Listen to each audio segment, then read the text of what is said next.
everybody, this is Skeet. I am Mosh and Mikey, Rock and Roll Roundtable.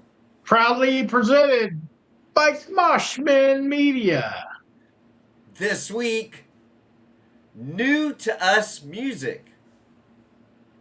New to us, which basically means a lot of stuff because, I hate to admit it, but for a lot of music listening that I do is either stuff I'm pretty familiar with or kind of just been out in the mainstream, like the reels or just promoted some way on social media.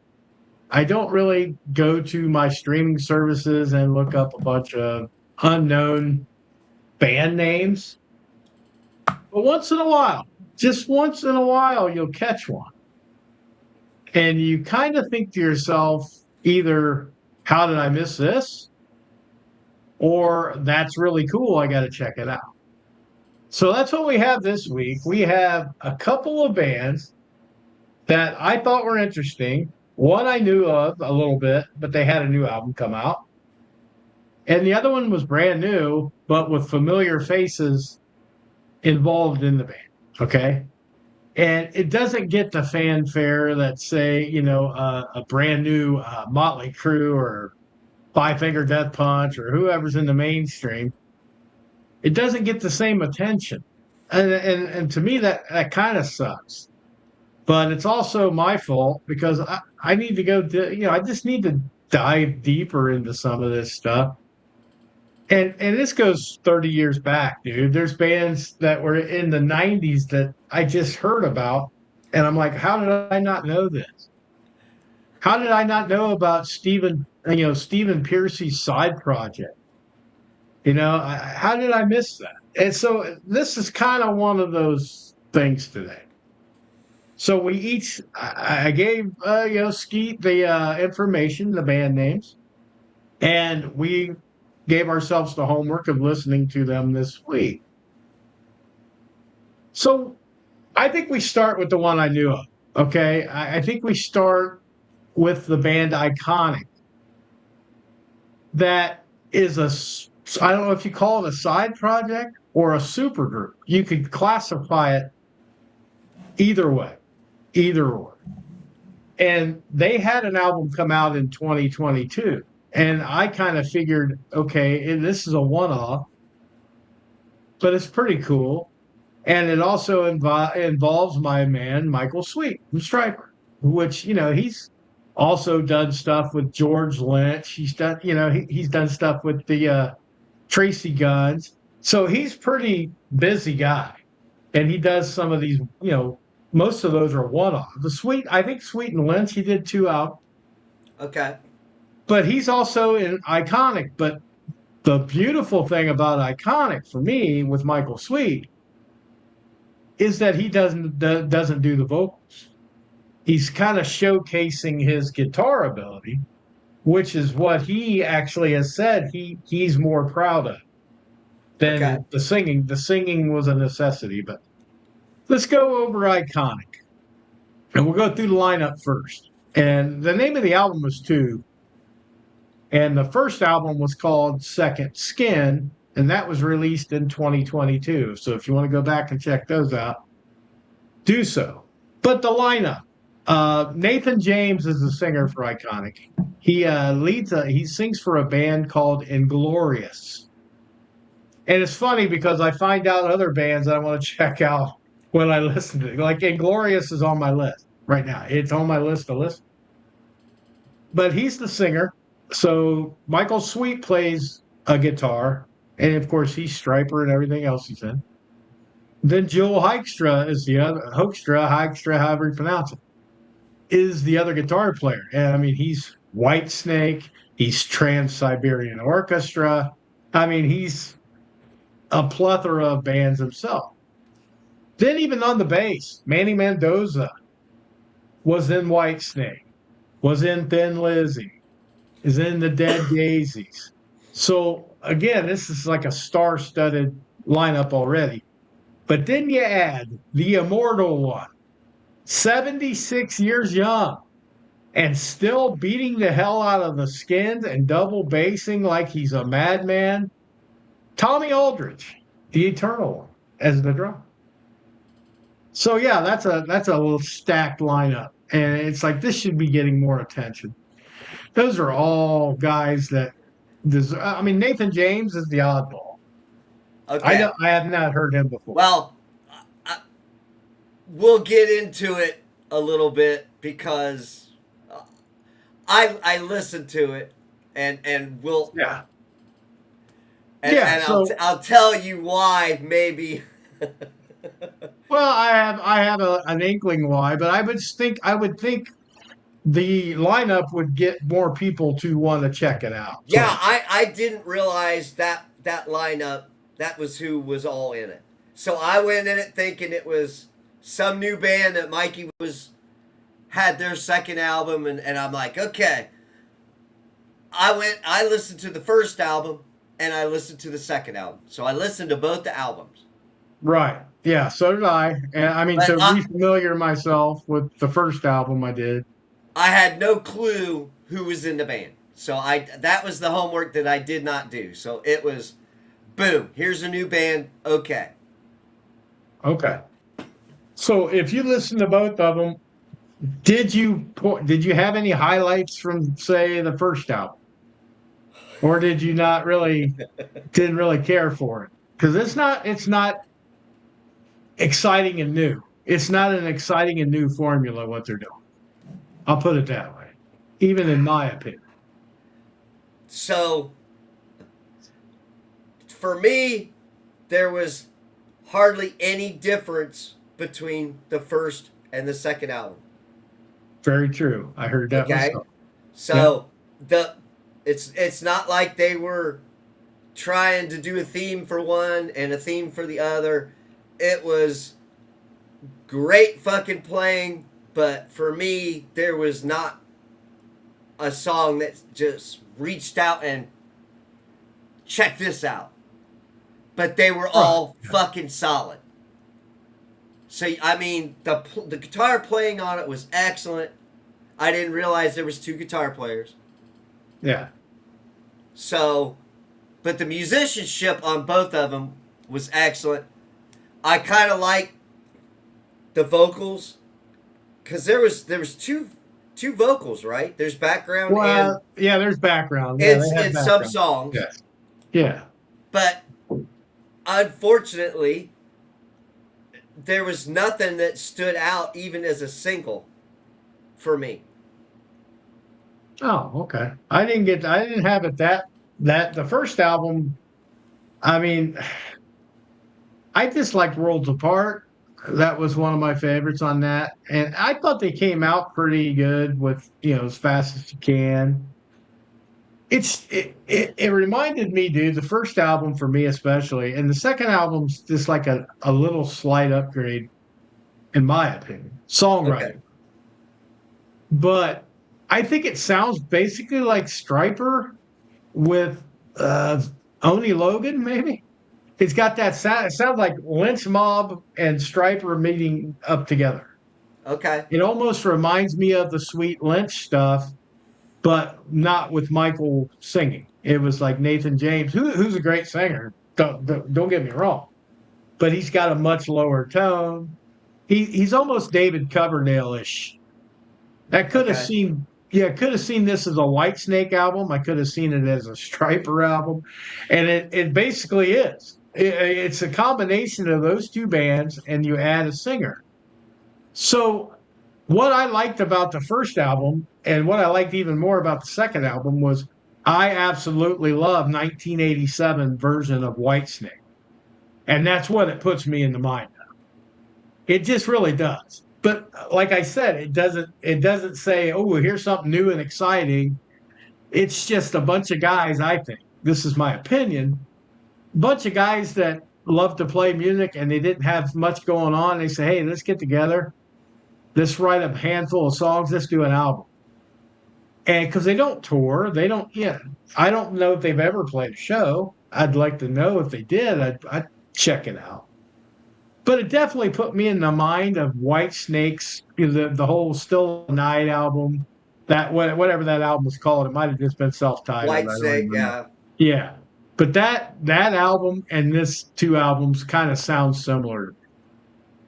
Better production because we're in the 21st century, But Coverdale himself, this kid's like he's like a younger version of Coverdale. He's got that sound. It's a cross between that and Lynch Mob. You got all the guys that were in Whitesnake except for Michael Sweet and the singer. So yeah, it's definitely in that vein. So if you don't like the 1987 lineup of Whitesnake, you're probably not going to like Iconic at all. But if you like it like me, and that was a big album for me. I wore it out in the 80s. And this gave me happy feelings like, okay, it feels like I'm in the 80s, but it's just a touch better sounding and a little more. The second album, I will tell you, I like the songwriting a lot. Okay. Very positive lyrics. I even looked it up to see because inquiring minds need to know. Are they considered a Christian band? Because some of the lyrics were just like leaning that way. And absolutely, they were not considered in any way, shape, or form a Christian band. So if you're anti-Christian band for whatever reason, Michael Sweet is in the band, but that's where it ended. I think Nathan James, his band sounds like it could be. I mean, Inglorious, that kind of sounds like a Christian base. But I just thought the words were like different than this. Hey, let's go get laid and get this and that. And it was kind of uplifting, made you feel decent lyrics like faith, hope, pushing forward and all this stuff. So that was the biggest turn on for me was the lyrics were really cool. The singing was flawless. The harmonies were great. The music was, like you said, solid as a rock. Just didn't vary much. It really did. It was like one song to the next was kind of like, okay, you might have a different solo here and there. The Sweet and Dykstra are fabulous. If you're a guitar person that just wants to hear solid guitar playing, not extravagant, solid based guitar playing, you're going to like the album.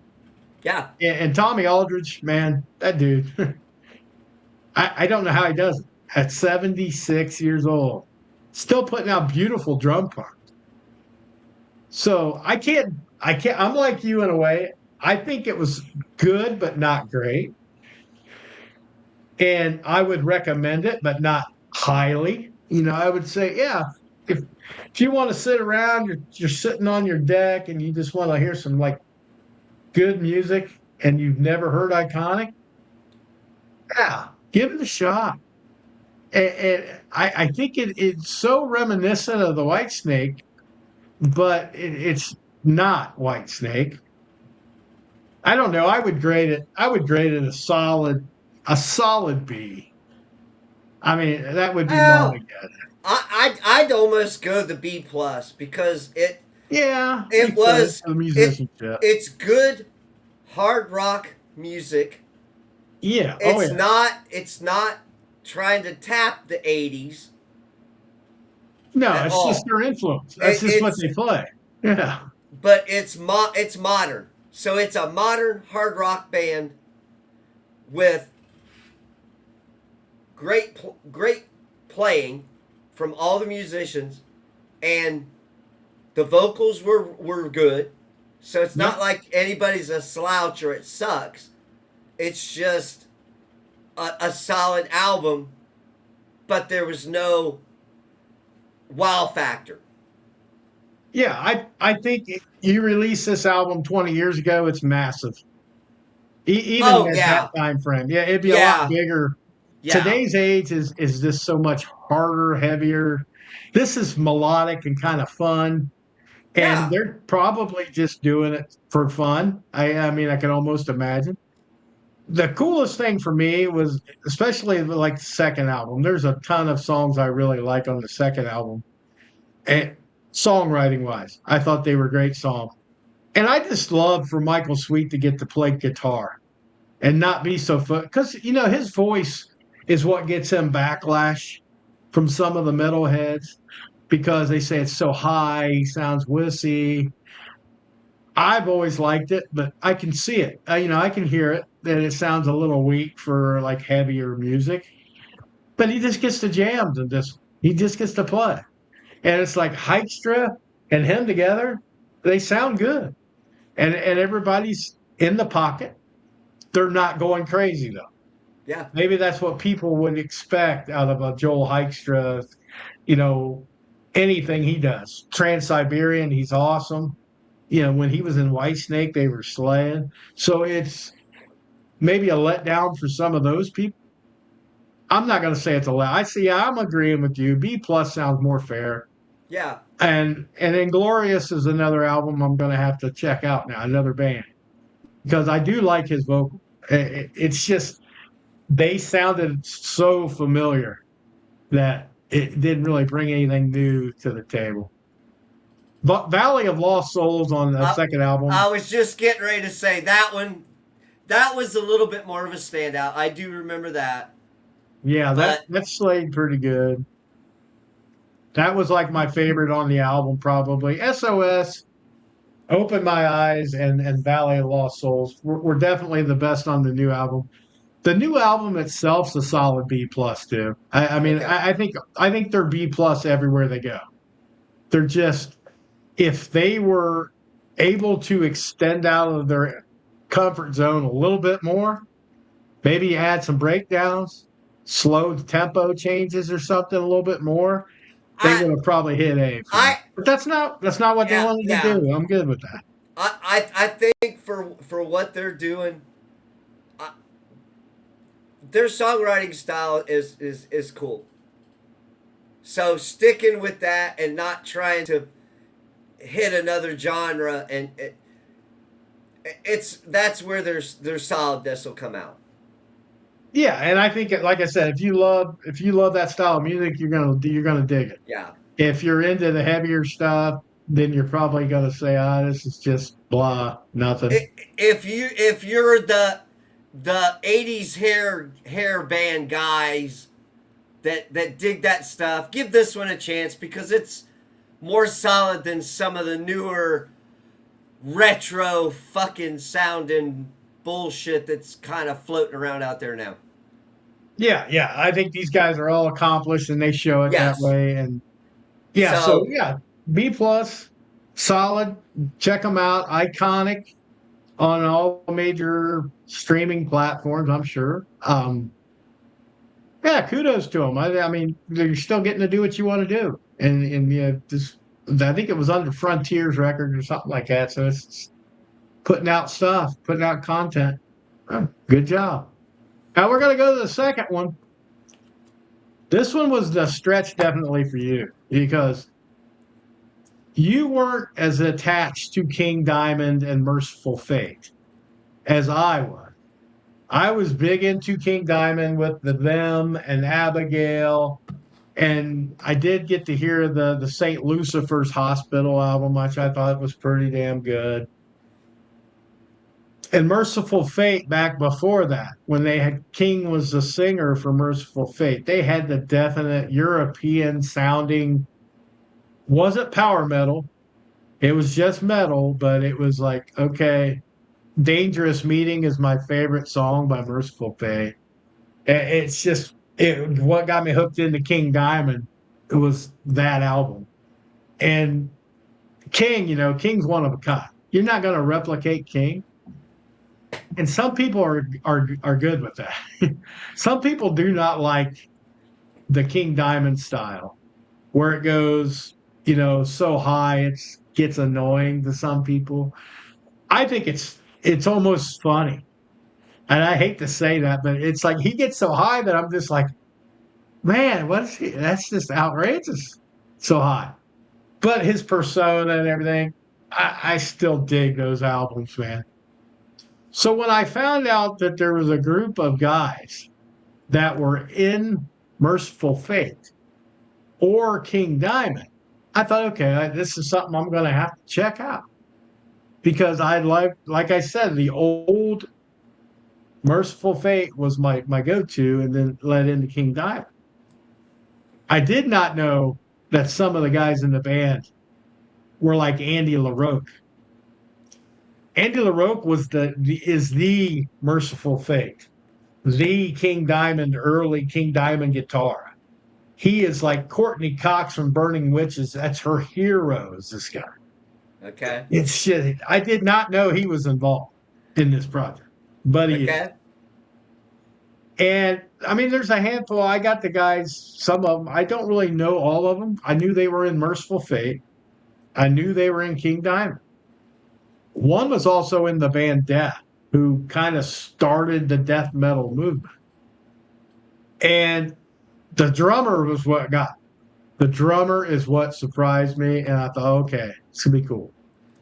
Lemmy Kilmister once called this guy the best fucking drummer in the world because he played with Motorhead for years. And now he plays with the Scorpions. It's none other than Mickey D. So you think, oh, shit, here we go. It's going to, because, Mickey D played with King Diamond. He's played with Diamond. He played with, Motorhead, of course. And now tours with the Scorpions when they tour and stuff. So I thought, all right, this is going to be worth the price of admission. Now, this guy, the singer named Nils, I never heard of him before. He sings for a band called Pagan's Mind, which is yet another band I'm going to have to look up. So I got into listening to this dude. I was impressed, but I also had the same kind of issue I had with Iconic. Not a lot of variance, maybe a little bit more than Iconic, but a lot of the songs were like similar, if you know what Yeah. I mean. Yes. So what do you think of Lex Legion? That is I this band's name. If I missed it, Lex Legion. I fucking dug it. Yeah. I was like, oh, okay, this is fucking pretty good, and it's got the drums. I was super fucking impressed. I was like going, yeah, I fucking love this, man. Well, he is the greatest drummer in the world. Remember? Yeah, but it was just yeah, and then you know there was the high parts, and I'm like, huh, okay, and it got a King Diamond feel to it. So I went in not knowing who was in the band or their fucking history, but it was fucking cool, and it wasn't like ridiculously King Diamond ish. Yeah, Grandma, yeah. He but didn't get that high, but he got it high was enough. Yeah. it was not it was cool in spots where he fucking did I was like going, all right, so this, after listening to a solid band, this kind of piqued my interest a little bit. I was like, ooh. Yeah. So Yeah, I mean, I heard the video. I watched the video on this one. That's how I found these guys. I didn't know they had any relation to King Diamond or Merciful Fate or anything like that. I saw the video, and I saw a guy look familiar to me. I was like, hey, hold on. And then I saw the drummer. I was like, okay, yeah, we're checking this out because I knew who Mickey D was. But then I read up on them. I'm like, oh yeah, they're all Andy's in this band. Oh my god! And it was Sleep Eternally was the video I saw. So it already had the main formula of what the album was going to be. and It's a that perfect was a album. good fucking opening track. Yeah, that's what I mean. It was like a very good representation of what's to come. But boy, there wasn't a stinker on this one No. at all. I mean, they were not, like I said, not a ton of variants, but enough to say, okay, that's a little bit different, not exactly the same. I liked Resurrection. That song was badass. The Resurrected, I should say. But I tell you, dude, this Life Eternal was a great song towards the end. But far away, that musical ending That's so relaxing sound and beautiful. I don't say that about music very often, and it's heavy. It's like that was a beautiful piece of music. I wish that thing would have went on for another 10 minutes. I really Nice. do. It was flawless musical beauty in that song. It didn't have to have the lyrics and words, just the band. It's not heavy. It's just beautiful. So yeah, these guys are off the fucking charts, man. I hope they aren't a one off because I really don't know what the intention of the band is. Yeah. So I'd love to hear some more from these guys. And it's like this is an A. It's an A album. Yeah. Down the line, there's no song that I would skip. And that's rare, something I've never heard before. I listened to it all the way through. I didn't even say, "Oh, this song's not going to be any good," skip it, which Yeah, I it do didn't sometimes. skip. No, I didn't. My attention was fully blasted, so much so that I had it on my streaming service, and I was so into Far Away, like, oh, that's great. And then the next song come on, it was a little heavier, and it was going into this, and I was like, what did they do? Well, on Spotify, if your album goes past the limit, it starts picking out other bands. So yeah, it was somebody else completely. I was like, oh, I didn't want that album to end, man. I was hoping there was another few songs on there. It's only 9 songs, Yeah. so it's not a lengthy album, but and they're not drawn out. Some of King Diamond's stuff got to be a little lengthy. The song, Okay. these songs were solid, like 4 minutes. It's like, yeah, it's got me excited. I'd love to hear if they're going to tour or anything like that because holy moly, that's a good surprise to find, just out of Yeah. randomness. So yeah, definite A for me. Check Lex Legion. Legion. Yes. You got to check them out, man. If you're into any kind of anything resembling a Merciful Fate type, I think it's more Merciful Fate feeling than King Diamond actually. Because Okay. King gets a little more dramatic. This is just down the line, solid, good music.